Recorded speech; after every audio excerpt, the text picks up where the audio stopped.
ये जोर सिर्फ काई कबीले के वारिसों पर चलता है तूतक? तुम शायद भूल गए कि ये सिर्फ कपड़े का टुकड़ा नहीं, अपने असलाफ की निशानियों के लिए ऐसा रवैया जो तौहीन आमेज हो, एक सिपह सालार को जेब नहीं देता। Senin gücün Kayı Bey'in emanetine mi yeter Tuğtekin? Unutma ki bu basit bir bez parçası değildir. Öfkesini ata mirasından çıkarmak senin gibi bir alpe yakışmaz. हम किसके लिए जी रहे हैं आखिर? हम किसके लिए लड़ रहे हैं? किसके लिए शहीद होते हैं?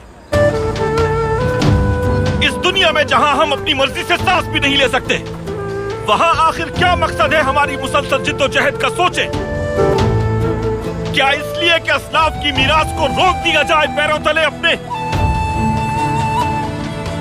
जीने का मकसद तो यह होना चाहिए कि असलाफ की निशानियां सर बुलंद रहे हमेशा। Biz niçin yaşarız ha? Niçin savaşır? Niçin şehit düşeriz? Bir nefesine bile hükmedemediğimiz bu cihanda sonu gelmek bilmeyen savaşlara girmemizin nedeni nedir?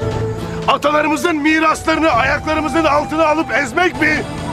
Yoksa o mirası başımızın üzerinde tutmak mı?